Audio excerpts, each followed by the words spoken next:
আপনি পীর নাম না নিতে পারলেও আল্লাহর একজন ওলি হিসাবে আপনি কবরে যাবেন, বলুন সুবহানাল্লাহ। এখন ওলি কারা? ওলি হব ইনশাআল্লাহ, হবেন? একটু নিয়ত করে ইনশাআল্লাহ বলি বাবা। ওলি কারা? কোরআন বলছে যাদের মধ্যে দুটো শর্ত থাকবে, দুটি আমল থাকবে, দুটি কাজ থাকবে, তারা হলো ওলি। বললে কি কি কাজ বলো, তাহলে করে ফেলি। তো কোরআন শোনাচ্ছে আল্লাযীনা আমানু ওয়া কানু ইয়াত্তাকুন। প্রথম হলো যারা ঈমান আনবে। সুবহানাল্লাহ। আমরা ঈমান এনেছি না নাই? আল্লাহর উপরে পরিপূর্ণ ঈমান আনবে যারা, যারা পরিপূর্ণ ঈমান আনবে যারা, ওয়া কানু ইয়াত্তাকুন, আর আল্লাহকে সবচাইতে বেশি ভয় করবে যারা। ওলি হওয়ার জন্য লাগে দুটি, এক লাগে ঈমান আর এক লাগে তাকওয়া। এক হলো ঈমান আর এক হলো আল্লাহর ভয়। বলুন আমার সাথে, এক হলো ঈমান, দুই নম্বর আল্লাহর ভয়। যার মনের মধ্যে আল্লাহর উপরে ঈমান আছে আর অন্তরে সব সময় আল্লাহকে ভয় করে, যেখানে যায় মনে করে আল্লাহ দেখছেন, আল্লাহ শুনছেন, আমি যা কিছু করছি আল্লাহর কাছে হিসাব দিতে হবে, এটাকে ভয় করে যারা, আল্লাহ বলছে আমার প্রকৃত ওলি হলো তারা। সুবহানাল্লাহ পড়ুন।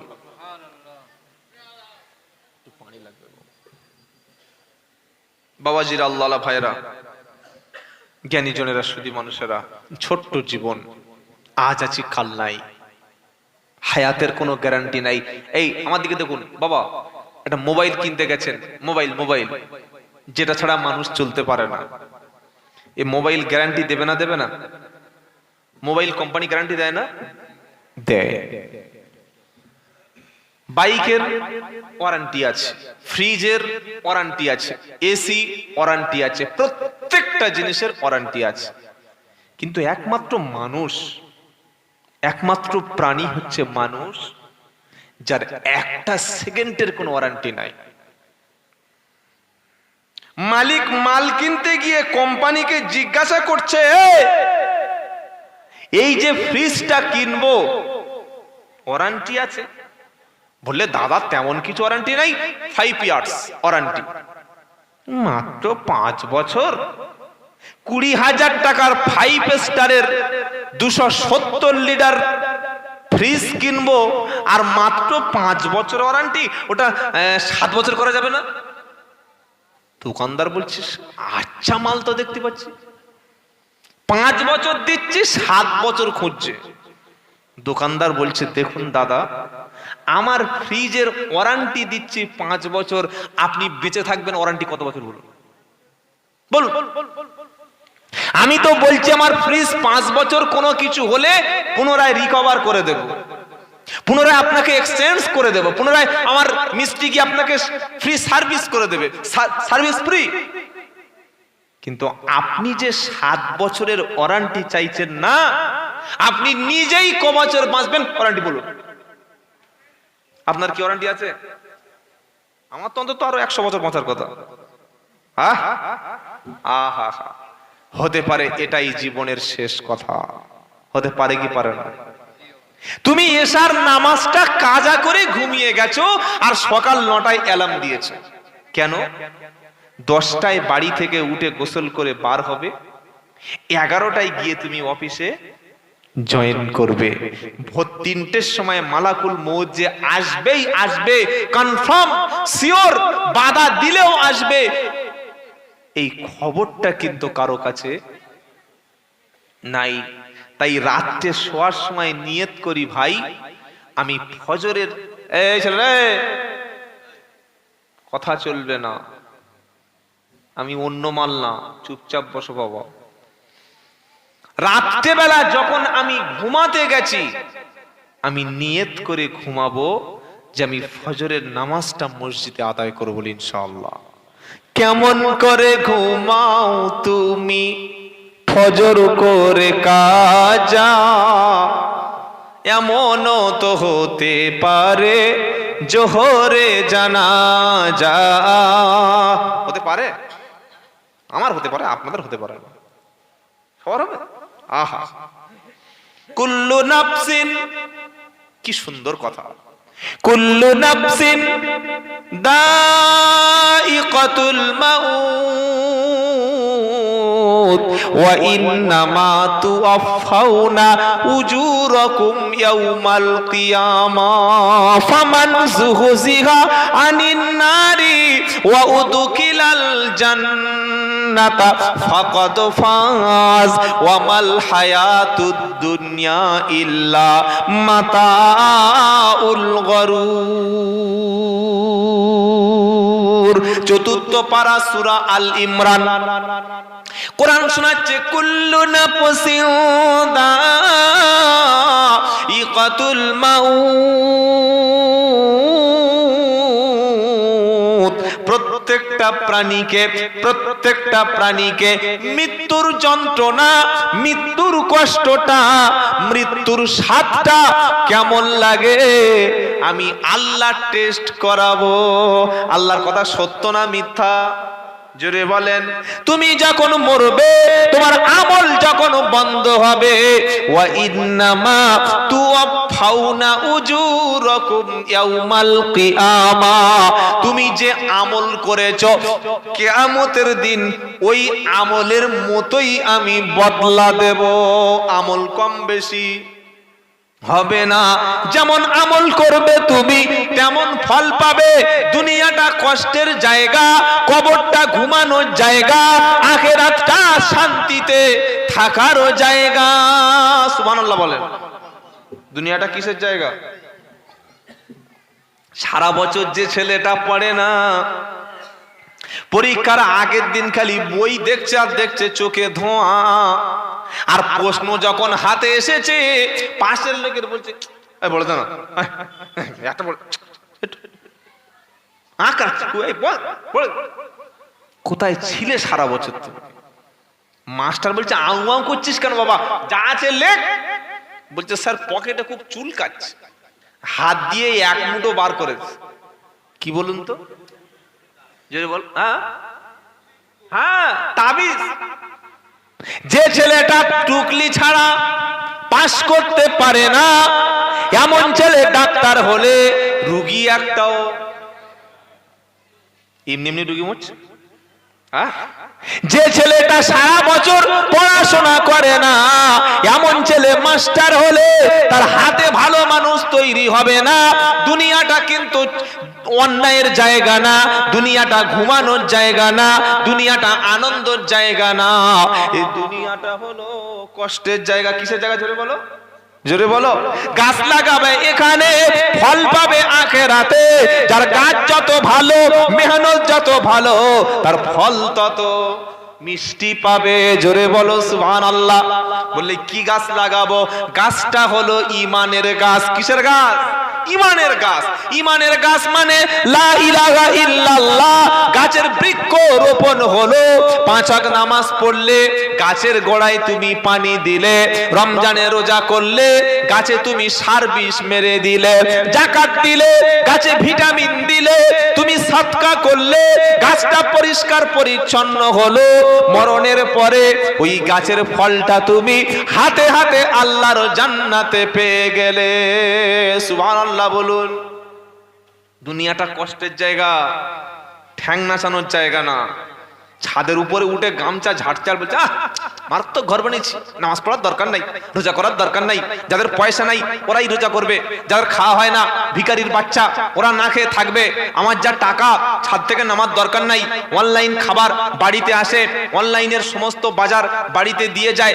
যা বলি সব ছাদের উপরে হয়। নিচে নামবো না, নামাজ পড়বো না, বলতে বলতে মালটা ছাদের উপরে পড়ে গেছে। বলছে আর পড়ে গেছে। ছেলেরা বলছে ধর ধর ধর, পাড়া লোকেরা বলছে তোল তোল তোল। কি বলছে? উপর থেকে ছেলেরা বলছে ধর ধর ধর, আর পাড়ার লোকে দেখছে এসে তোল তোল তোল, তুলে দেখছে কিডনি ফেটে বার হয়ে গেছে। হা হা হা, কত আশা ছিল, কত স্বপ্ন ছিল ঘরে থাকবে। 5x4 জানালা লাগিয়েছে, গাছ জানালার সামনে সুন্দর একটা ফুলের বাগান দিয়েছে, খালি ফুল শুকবে, আহ রজনীগন্ধা, আহ গোলাপ, আহ জবা। আল্লাহ বলছে ফুল শুকবি তুই? আসল ফুল লুকিয়ে আছে কোরআনের পাতার মধ্যে। বলুন সুবহানাল্লাহ। ও ফুল শুকেছিল আলেমরা, ও ফুল শুকেছিল সাহাবায়ে কেরামেরা, ও ফুল শুয়েছিল ওলামারা, ও ফুল শুকেছিল সাহাবারা। তাই তারা দুনিয়াটাকে লাথি মেরে জান্নাতের ফুল নেওয়ার জন্য দৌড়ে ছুটে গেছে। সুবহানাল্লাহ বলবেন না? কথা বোঝা যাচ্ছে বাবা?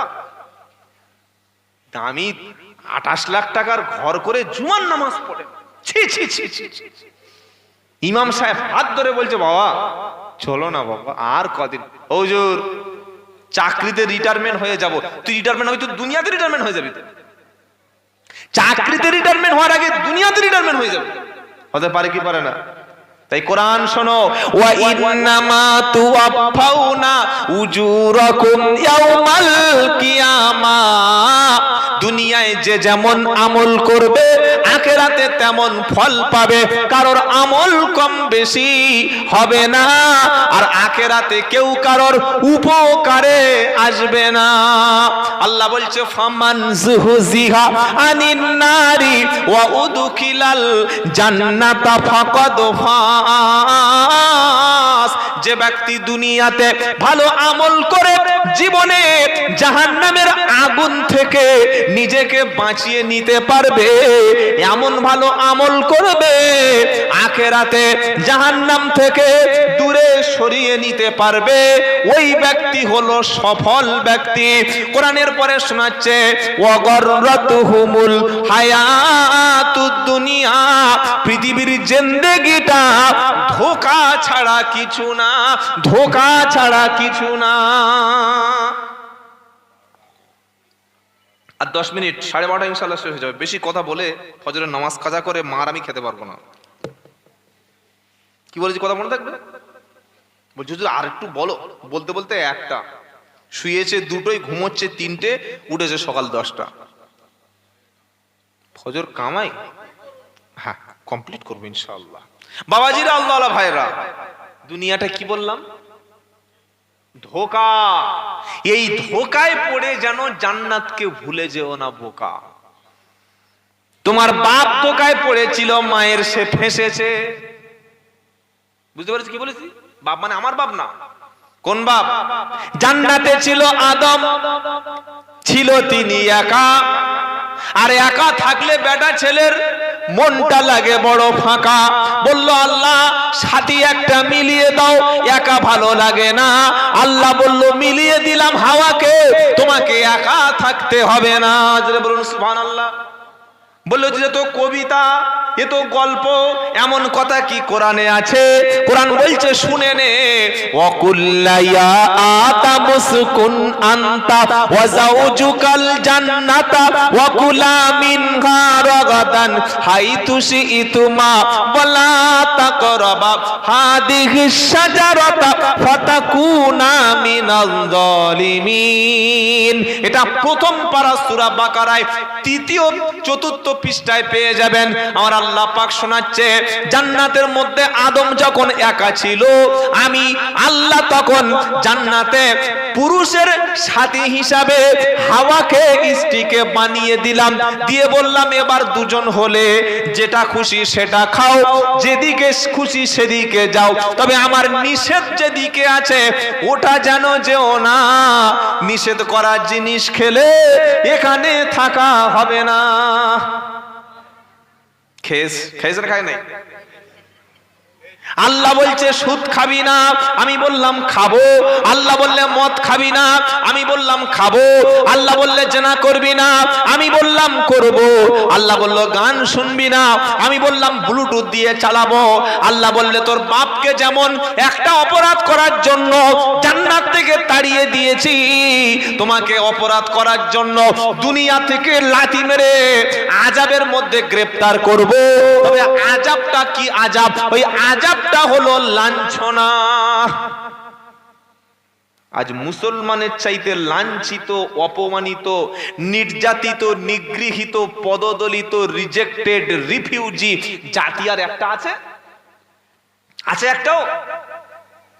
আমার মসজিদ, আমার মাদ্রাসা, আমার খানকা, আমার ঈদগাহ আমার না। এটা জানেন কি জানেন না? এটা কেন হয়েছে কিন্তু বলে লাভ নাই, আমাদের কারণেই আমরা করে ফেলেছি। আমি আল্লাহকে ছেড়েছি, আল্লাহকে ভুলে গেছি, তাই আল্লাহ ভুলে গেছে। ওই বাবাজিরা, আল্লাহ ভয়েরা, আল্লাহকে ডাকুন, ডাকলেই পাওয়া যায়, ডাকলেই সাড়া দেবে। মুসলমানের পয়সা নেই এটা বলবেন না, পয়সা প্রচুর আছে। এক কাঠা জায়গা 10 লাখ টাকা বলুন, ও 12 লাখ টাকা দিয়ে কেনার লোক আছে, আছে না নাই? হ্যাঁ না বলে না? 20 লাখ টাকা বললেও কিনবে। 1 কোটি টাকা এয়ারপোর্টের পাশে 2 কোটি টাকা কাটা, তাও কিনবে। সব কিনতে পারি আমরা, অথচ আল্লাহর জান্নাতের 1 কাঠা জায়গা, 1 ছটাক জায়গা কেনা আছে, কিনে রেখেছি, এরকম গ্যারান্টি কারোর কাছে আছে? নেই। আর আমি যদি বলি আছে, আল্লাহ বলছেন আমি আমার জান্নাতটা ঈমানদারদের কাছে বিক্রি করে দিয়েছি। জোরে বলুন সুবহানাল্লাহ। আল্লাহ আর জান্নাত বেচে, আল্লাহর খুব দরকার জান্নাতটা কিনে বিক্রি করে নেওয়ার। আল্লাহ বলছে দেখো, জান্নাত বানিয়েছি মানুষের জন্য, আর মানুষের কাছে আমার জান্নাতটা বেচে দিয়েছি ওকে সুখে আর খুশিতে থাকার জন্যে। বাপ সবচাইতে বেশি কল্যাণ, বেশি ভালো চায় ছেলে আর মেয়ের। ছেলের চোখে মেয়ের চোখে জল যেমন বাপ দেখতে পছন্দ করে না, ছেলে কষ্ট পেলে যেমন বাপের ভালো লাগে না, ছেলের খাওয়া না হলে বাপ যেমন খেতে পারে না, আল্লাহ বলছে বাপের চাইতে কোটি কোটি গুণ বেশি আমার সৃষ্টি তার বান্দাকে বেশি ভালোবাসি। বলুন সুবহানাল্লাহ। তোমার ভালো থাকার জন্য কোরআন দিলাম, ভালো পথে আনার জন্য নবী পাঠালাম, ভালো পথে ফিরে আসার জন্য সত্য দিন তোমাকে দিয়ে দিলাম, আর তুমি যাতে ফিরে আসতে পারো তোমাদের কাছে আলেম ওলামা পাঠিয়ে দিয়েছি। মসজিদ আছে, মার্কাজ আছে, মাদ্রাসা আছে, দিন আছে, পীর আছে, মুরিদ আছে, দাওয়াত ও তাবলীগ আছে। এত কিছু উপকরণ থাকার পরে তুমি যখন ফিরে আসবে না, তুমি যখন ফিরে আসতে পারো না, আমি আল্লাহ তখন তোমাকে পাকিস্তানে পাঠিয়ে দেব, হিন্দুস্তানে রাখবো না। কথা মনে থাকবে? মনে থাকবে না, কাল সকালে ভুলে যাবে। মুখে টুপি, মুখে দাড়ি দেখলেই বলছে মালটা পাকিস্তানি, বলছে না? আরে বলছে কি বলে না? শুধু বলছে তা নয়, বলছে আর মারছে। সোশ্যাল মিডিয়া খুললেই পাচ্ছে। আমি বলবো কেন, আপনারাই তো দেখেন, দেখেন না? এটা নতুন কি আছে? দাড়ি আছে, টুপি আছে, এই পরিচয় তাকে হত্যা করে দেওয়া, আর কোনো পরিচয় লাগছে না। এটা আমি তো বানাচ্ছি না যে বাবা আমি একটা মিথ্যা বানোয়াট কথা বলে আপনাদের গরম করছি, তা না। সোশ্যাল মিডিয়া খুললে দেখতে পাচ্ছি যুদ্ধে ভাব, যুদ্ধে ভাব। মনে রাখবেন একটা কথা, আমরা যদি আল্লাহর হুকুমের গোলামি করি, বিশ্বের মানুষ তখন আমাদের গোলামি করবে। বলুন সুবহানাল্লাহ। আমরা যখন আল্লাহর গোলামির মধ্যে নিজেকে নিযুক্ত করে দেব, বিশ্বের সমস্ত মানুষকে আল্লাহ আমাদের গোলামির জন্য আল্লাহই ঠিক করে দেবেন। সুবহানাল্লাহ বলেন। আর আমরা আল্লাহর গোলামি ছেড়ে দিয়ে, আল্লাহর ঘরকে ছেড়ে দিয়ে, আল্লাহর কোরআনকে ছেড়ে দিয়ে নিজের জীবন, নিজের বাচ্চা, নিজের বিবি, নিজের সংসার, নিজের সম্পদের পিছনে 24টা ঘন্টা পড়ে থাকবো। আমার মধ্যে কলেমা নাই, নামাজ নাই, পবিত্র নাই, দিন নাই, ইসলাম নাই, এমনকি মুসলমানের বাচ্চার নামটাও মুসলমান না। কি নাম বাবা? সন্টু। কি নাম বলো? সন্টু। তো মরে গেছে, বিশেষ ঘোষণা, সন্টু মারা গেছে। ফেরেশতা বলছে শ্মশানে যাবে না কবরস্থানে যাবে? ঠিক করতে পারছে না। সন্টু কোনো নাম? পল্টু, ডবলু, ভোগলু, বাবলু, কালটু মুসলমানের নাম। আবু বকর নাম রাখো না, না না, ও অত বড় নাম রাখা যাবে না। উমার জান্নাতি সাহাবী, বললে উমর চলে। উসমান, না উসমান বুড়ো বুড়ো লাগছে। হযরতে আলী, বললে এত ছোট নাম কেউ রাখে, ভুলে যাবে। মেয়ে হয়েছে, ফোন করছে নার্সিং হোম থেকে, ও হুজুর একটা নাম লাগবে, কি নাম রাখবো? ভালো ভালো নাম, আ অক্ষর দিয়ে নাম রাখো, ব অক্ষর দিয়ে নাম রাখো। তো সাহাবাদের মধ্যে থেকে কোরআন সুন্নাহ থেকে 12-14টা নাম খুঁজে খুঁজে খুঁজে ভালো অর্থ দেখে হোয়াটসঅ্যাপে পাঠিয়ে দিচ্ছে। 6 মাস পরে দেখা হয়েছে, এই তো ছেলের যে নাম পাঠালাম, কি নাম রেখেছিস? মেয়ের নাম রেখেছো কি? বলছে আমার মেয়ের নাম রেখেছি রীতা। রীতাটা কি? কোন নবীর স্ত্রী রীতা? কোন নবীর মা? কোন নবীর মেয়ে? বলছে না, তোমার ওই আমার শালি রেখেছে। তো শালি যখন তোমার মেয়ের নামটা ঠিক করবে, তো রাত্রেবেলা মৌলবীকে জ্বালাও কেন ফোন করে? হ্যাঁ, আর আজানটা কানে দিচ্ছ কেন? কানের কাছে বাঁশি বাজিয়ে দিও বাচ্চা হলে।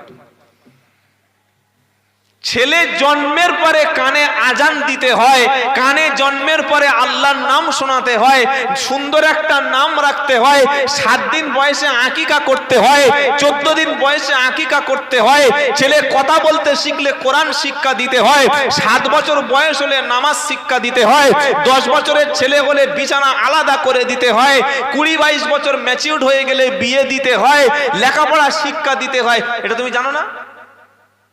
তুমি জানো না তো জেনে নেবে, আর জেনে নিয়ে যদি না করো তাহলে জন্ম দিতে গেলে কেন? ও হুজুর আমার ছেলে কথা শোনে না। তা আমার ছেলে শুনছে কি করে? আরেকজনের কথা ছেলে শুনছে কি করে? তুমি তোমার ছেলের হক আদায় করনি, তাই ছেলে তোমার বিপক্ষে চলে গেছে। এখন দোষ দিয়ে লাভ নাই। সব জায়গায় গেলে কিছু লোক বলে, হুজুর একটু বাপ মার রস করো, ছেলের ভাত দেয় না। ছেলে ভাত দেয় না? ছেলে হলে তবে তো ভাব দেবে, ছেলে তৈরি করলে তবে তো ভাত দেবে, গাছ তৈরি করলে তবে ফল দেবে। আর গাছের গোড়ায় গরম গরম চা ঢেললে কি হবে বলো? ছেলের কানে জন্মের পরে আজান তুমি দিলে না, 7 দিন বয়সে আকিকা ছিল না, 1 বছর পরে তুমি খ্রিস্টানদের মতো কেক কেটেছে আর বলেছো হ্যাপি বার্থডে টু ইউ। এরপর তুমি মুসলমান? হ্যাঁ, এটা হচ্ছে না, হয় না? জন্মদিন হয় না? ইমাম সাহেবের বলছে, ও হুজুর এসো কেক কাটবে, আমি তোর গলা কাটবো। কেক কাটবে আমার ডাকছে, ওয়াল্লাহি আল্লাহকে সাক্ষী রেখে আমাকে বলছে, আমার এলাকায় বছর 4 আগে বললে আমার ছেলের জন্মদিবস কেক কাটে, ছুরি দিয়ে গলা থেকে কেটে দিয়ে। খ্রিস্টানদের কালচার মুসলমানরা পালন করছে, আবার বলছে আল্লাহ কেন আমাদের দোয়া কবুল করে না? যারা মুসলমান তাদের ঠিক দোয়া কবুল করবে। তোমার সংস্কৃতিটাই খ্রিস্টান। তুমি ছেলের চুল কেটেছে, ঈদের আগের দিন 100 টাকা দিয়ে ছেলের চুল কেটেছে, আল্লাহর কসম করে বলছি পাড়ার সবচাইতে লোফার চিটিং বাজার চাইতে ভালো চুল কাটে। চুল কাটা দেখেছেন? সামনে পাঁঠার মতো আর পিছনে ইঁদুর, গাছ কাটলে যেরকম সেরকম হয়েছে। এটা চুল কাটা? এই চুল নিয়ে তুমি নিজেকে একটা সভ্য সমাজ বলো? তোমার গলায় ট্যাটু, পিঠে ট্যাটু, পেটে ট্যাটু, ওখানে ট্যাটু, সেখানে ট্যাটু, ট্যাটু করে যারা, শরীরে এসব তৈরি করে যারা, রসুলের লানত নিয়ে জাহান্নামে যাবে তারা। আপনি কোথায় মুসলমান খুঁজবেন বলুন তো? এসব বললে তো আর মুসলমান থাকবেই না। তাই মুসলমান হওয়া, মুসলমান দাবি করা সহজ, হওয়া খুব কঠিন। আমি আব্দুল্লাহ জুবায়ের আপনাদের প্রত্যেকের ছোট ছেলে ভাই, পা দুটো ধরে বলে দিচ্ছি, এত সুন্দর মাদ্রাসা গ্রামে আছে। আপনার সন্তান ছেলে আর মেয়ের প্রথম যে শিক্ষাটা দেবেন, কথা বলতে শিখলে 4 বছর 5 বছরের বাচ্চাটাকে প্রাথমিক শিক্ষাটা যেন আগে কোরআন থাকে, আগে দ্বীন থাকে, আগে ঈমান থাকে, আগে ইসলাম থাকে। তাহলে আপনার ছেলে আপনার কথা শুনতে বাধ্য হবে, ও বাপের কোনোদিন অবাধ্য হবে না। মনে থাকবে ইনশাআল্লাহ। ছেলে বাপের সামনে বিড়ি খাচ্ছে আর বাপ বলছে তুই একটু খা আমি একটু খাই, দুজনে ধার করে খাই। এই ছেলে যখন বাপের সামনে বিয়ার খাবে, রাম খাবে, মাল খাবে, তখন মসজিদে রব্বানা জালামনা, মালখোর হলো বুঝলাম না, আল্লাহ বলছে আরো 2 বান্ডিল বিড়ি খা। তুই খেয়েছিস আর তোর ছেলে ম্যাচ দেশলাই দিয়েছে, আমি জানি না। কি গো বাবাজিরা, তাই ছেলের সামনে কোনোদিন বিড়ি সিগারেট নেশার কোনো বস্তু খাবেন না, ছেলের সামনে কোনোদিন গালাগালি করবেন না, বাচ্চার সামনে কোনোদিন আপনার স্ত্রীর গায়ে হাত দেবেন না। কিছু পশু আছে, ইতর আছে, বাঁদর আছে, ছুঁচো আছে, নিজের বউকে সবার সামনে মারে, নিজের বিবিকে বাচ্চার সামনে মারে, নিজের বিবিকে যুবক ছেলেদের সামনে মারে, আর নিজেকে হুনু ভাবে, পুরুষ ভাবে। তুমি হুনু নও, ওর সঙ্গে আর একটা শব্দ আছে হনুমান। তুমি পুরুষ না, পুরুষের আগে একটা শব্দ আছে কা, মানে তুমি কা পুরুষ। স্ত্রী ভুল করবে, আপনি তার শাসন করুন, প্রয়োজনে একটু টর্চার করুন, তবে সেটা পার্সোনাল জায়গায়। ছেলের সামনে, মেয়ের সামনে স্ত্রীর গায়ে হাত দিচ্ছেন, ওই ছেলে মানুষ হবে? কথাগুলো খুব খারাপ লাগছে, তাই না বাবা?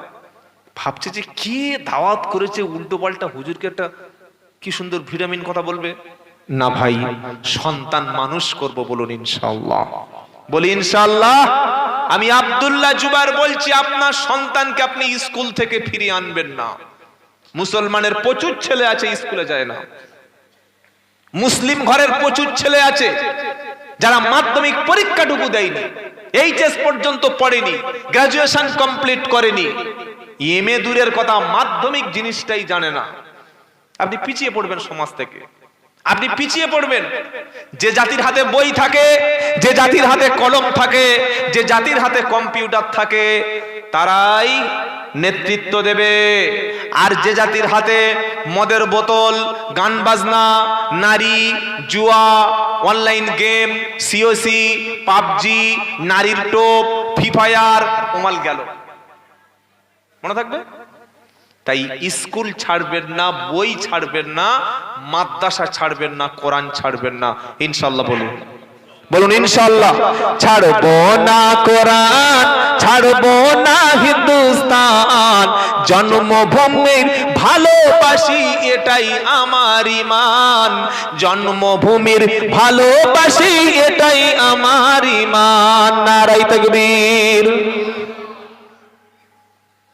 আমাদের শরীর থেকে নাকি পাকিস্তানে গন্ধ বার হচ্ছে, মিডিয়া বলছে, আমি বলি নাই। দেখেন না টিভি চ্যানেল, কি গো, হ্যাঁ, যারা পাকিস্তানের পতাকা লাগাচ্ছে ধরা পড়ছে, তারা কিন্তু পাকিস্তানি না, বুঝতে পারছেন? তাই দেশকে ভালোবাসবো, কোরআনকে ভালোবাসবো, মাদ্রাসাকে ভালোবাসবো, ইনশাআল্লাহ। জোরে বলি ইনশাআল্লাহ। আপনার প্রতিবেশী যারা আছেন, হিন্দু হোক, খ্রিস্টান হোক, জৈন হোক, কারোর সঙ্গে খারাপ আচরণ করবেন না। আপনার ব্যবহারে তারাই মনে করবে যে এটাই ইসলাম ধর্ম। কি বলছি, মনে থাকবে? ছাড়বো না কোরআন, ছাড়বো না হিন্দুস্তান, জন্মভূমির ভালোবাসি এটাই আমার ঈমান, জন্মভূমির ভালোবাসি এটাই আমার ঈমান। এই সময় আর বললে হয়, সব মাথা গরম লোক সব।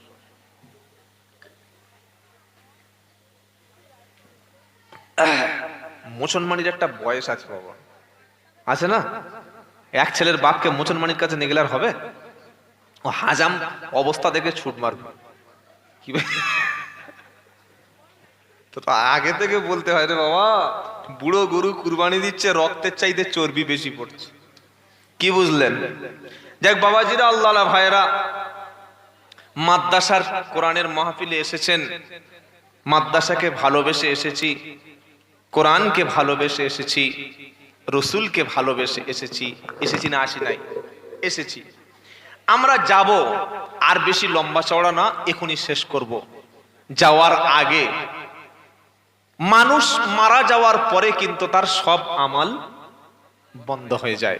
তবে হ্যাঁ, 3টি আমলের রাস্তা খোলা থাকে, যে আমলের সওয়াব সে কবরে গিয়ে পায়। সুবহানাল্লাহ বলেন। আমার কথা না, বিশ্ব নবীর কথা। সাদাকাতিন জারিয়া, কেউ যদি মসজিদ, মাদ্রাসা, ঈদগাহ, কবরস্থান, hospital, school, college, continuous charity মানে প্রবাহমান দান যা ব্যবহার হতেই থাকবে, এর সওয়াব আপনি যদি এই জায়গায় অংশগ্রহণ করেন এর নেকিও কবরে মিলবে, বলুন সুবহানাল্লাহ। নাম্বার 2, আও ইলমিন ইয়ান্তাফাউ বিহি, উপকারী যদি ইলম, উপকারী জ্ঞান যদি কাউকে দিয়ে যান এটার সওয়াব কবরে পাওয়া যাবে। আর 3 নম্বর নবীজি বললেন আও ওয়ালাদিন সলিহিন ইয়াদউ লাহু, নেক সন্তানের দোয়া, এমন একটা সন্তান যদি রেখে দেন যে সন্তান আপনার জন্য দোয়া করবে মরণের পরে, এটাও কবরে যাওয়ার পরে নেকি মিলবে, বলুন সুবহানাল্লাহ। নারায়ে তাকবীর। একটু জিকির করুন লা ইলাহা ইল্লাল্লাহ।